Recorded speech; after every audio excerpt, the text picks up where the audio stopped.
Uh,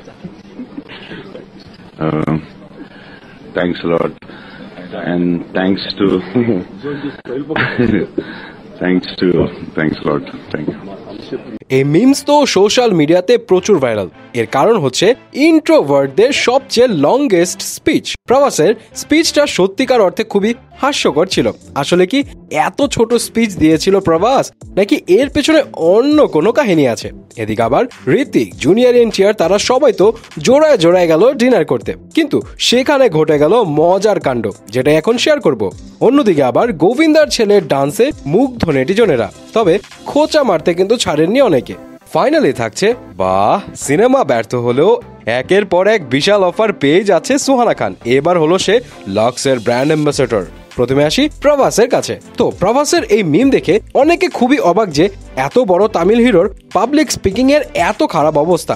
অনেকে মজা করে বলছে এটাই সম্ভবত ওয়ার্ল্ডের লংগেস্ট স্পিচ, কিন্তু আসলে এই মিমটা প্রভাসের একটা স্পিচ থেকে জাস্ট এতটুকু অংশ কেটে নেওয়া হয়েছে। ইনফ্যাক্ট প্রভাস, মহেশ বাবু, চিরঞ্জীবী, এস রাজামৌলি সহ আরো বেশ কয়েকজন সাউথ অ্যাক্টর মিলে দাওয়াতে গিয়েছিলেন চিফ মিনিস্টারের বাড়িতে, তাও আবার 2 বছর আগে। আর সেখানে সবাইকে স্পিচ দিতে হয়, আর প্রভাসও কথা বলেন প্রায় 30 থেকে 36 সেকেন্ড।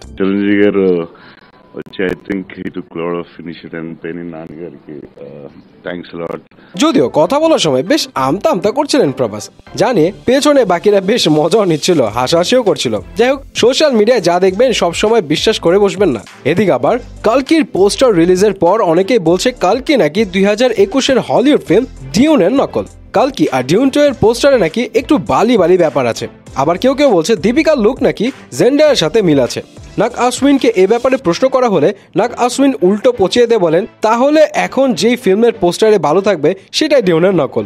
এবার আসি ডিনার পার্টিতে, যেখানে রণবীর কাপুর এসেছেন আলিয়াকে নিয়ে, ঋতিক এসেছেন গার্লফ্রেন্ড সাবা আজাদকে নিয়ে, আর এদিকে জুনিয়র এনটিআরও সাথে নিয়ে এসেছিলেন নিজের সহধর্মিনীকে।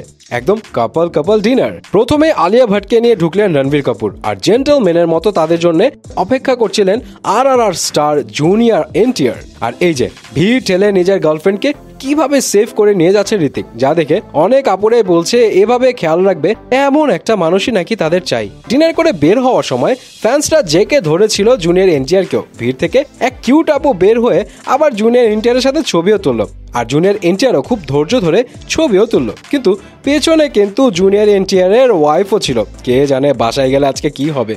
যাই হোক, এবার আসি সুহানা খানের কাছে। তো সুহানা খান তো বলিউডে পা রেখেছে দ্য আর্চিস ফিল্ম দিয়ে, যেখানে তার অ্যাক্টিং নিয়ে সবাই প্রচুর হাসাহাসি করেছে। মোট কথা, বলিউডে এন্ট্রি তার ফ্লপ, কিন্তু ফ্লপ হলে কি হবে, তার ব্র্যান্ড ভ্যালু কিন্তু হেভি আছে, কারণ সে বড় বড় অফার পেয়ে যাচ্ছে। এবার সে হলো লাক্সের ব্র্যান্ড অ্যাম্বাসেডর, এবং সেই ইভেন্টে সে হাজির হয় এই পার্পল কালারের গাউন পরে, যেখানে দেখতে তাকে বেশ সুন্দরই লাগছে। তবে অনেকেই বলছে, ভাই, লাক্সের মতো ব্র্যান্ডের ব্র্যান্ড অ্যাম্বাসেডর হওয়ার মতো সে কি কাজ করেছে?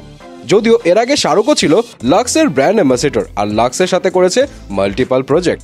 এখন তার এই হাত ধরে তার মেয়েও ঢুকে গেছে। যাই হোক, কিছু করুক বা না করুক, ব্র্যান্ড যেহেতু চাচ্ছে, কি আর করার। তবে কত টাকা পাচ্ছে সে সম্পর্কে জানা না গেলেও জানা যায় ইউজুয়ালি লাক্স তাদের ব্র্যান্ড অ্যাম্বাসেডরদেরকে ইনিশিয়াল লেভেলে প্রায় 3 থেকে 4 কোটি টাকার প্রজেক্ট বেসিস দিয়ে থাকে। তো সে ক্ষেত্রে হয়তো সুহানা ওই লেভেলের টাকাই পাবে, হয়তো একটু কম বেশি হতে পারে, বাট অফার কিন্তু বিশাল।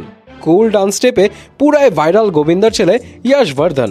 ইয়াশের এই ডান্স দেখে সবাই মুগ্ধ। তবে কেউ কেউ বলছে যে আজকাল এমন ডান্সার তো বহু আছে, বলিউডে ঢুকতে হলে আরও ট্যালেন্ট লাগবে। অনেকে এটাও খেয়াল করেছেন যে ইয়াশ বর্ধন ডান্সের শেষে বাবার একটা সিগনেচার স্টেপও কিন্তু দিয়েছেন। যাই হোক, এসব কিছু নিয়ে আপনি কি ভাবছেন জানাতে ভুলবেন না কিন্তু।